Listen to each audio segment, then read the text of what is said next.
Super interesting story about Chris Harmer. Who is he? Well, he's the guy who wrote a study for the Institute for the Study of War. And he explained how we could take action in Syria. Now, he didn't say we should take action in Syria, military action. He explained through his report how we can hit them with Tomahawk missiles, etc. Now, in the report, it says this: it could be done quickly, easily, with no risk whatsoever to American personnel, and a relatively minor cost. And of course, that's all they needed. John McCain was on television immediately saying, the Institute for the Study of War says it's going to be super easy and that we should do it and it's going to have almost no cost. Kind of reminds me of what we heard about the Iraq War. Now, you remember the comical presentation the Bush administration put together before the Iraq War, saying it would only cost $1.1 billion? It, of course, wound up costing over $1 trillion. They said, Rumsfeld said, it might take a couple of weeks or a couple of months, but it certainly wouldn't take a couple of years. How long did it take? Was it 9 years before we got out of Iraq? A couple of weeks, they said. Now, what's interesting is that nobody bothered to ask Chris Harmer, hey, wait a minute, do you think we should do this? Do you think we should use the military option in Syria? Well, it turns out when they did ask him, here's what he had to say. Tactical actions in the absence of strategic objectives is usually pointless and often counterproductive. Oops. He's now speaking out. Foreign Policy talked to him. They've been doing great reporting recently. And he said, wait, I didn't say we should do it. I told you tactically what you could do. He said further, I never intended my analysis of a cruise missile strike option to be advocacy, even though some people took it as that. And then he went on to say, I made it clear that this is a low-cost option, but the broader issue is that low-cost options don't do any good unless they're tied to strategic priorities and objectives. Now, in case that wasn't clear enough for you, they say, well, look, it seemed that you were in favor, or they're saying you were in favor of punitive action. He says, quote, punitive action is the dumbest of all actions. He said the Assad regime has shown an incredible capacity to endure pain, and I don't think we have the stomach to deploy enough punitive action that would serve as a deterrent.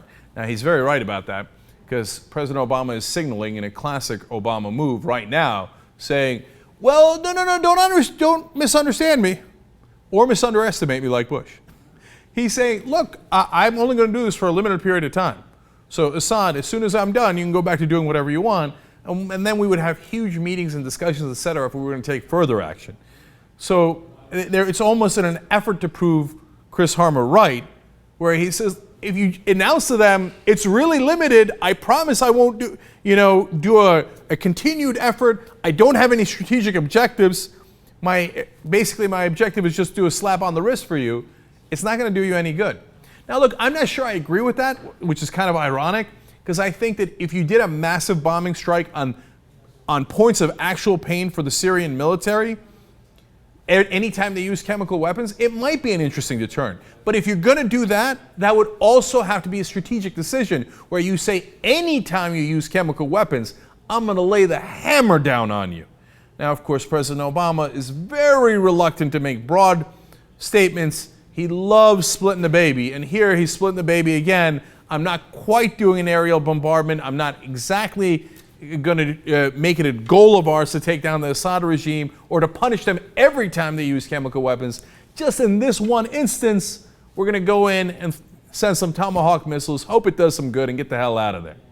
Finally, Harmer says, if we start picking off chemical weapon targets in Syria, the logical response is if any weapons are left in the warehouses, he's going to start dispersing them among his forces if he hasn't already. Oops. See, that's an excellent point, and it could be counterproductive. And in fact, they might have heard him on that, because today, in some of the leaks, the government is saying, well, we wouldn't necessarily target the chemical weapons. We might target other military installations. Because if you say, I'm going to go after your chemical weapons, one, they're going to try to protect them, two, they're going to disperse them, and three, it might, and Harmer doesn't say this, I'm saying this, it might give perverse incentive to use the chemical weapons for as long as you have them. So be really, really careful. The point is, think out a smart strategy that you're going to implement throughout the course of this conflict and other conflicts. Don't just bumble in and try to say, well, okay, I'm trying to make everybody happy. For the Republicans or whoever else, I'll give them a little bit of bombing. For the Democrats, I promise I won't stay too long.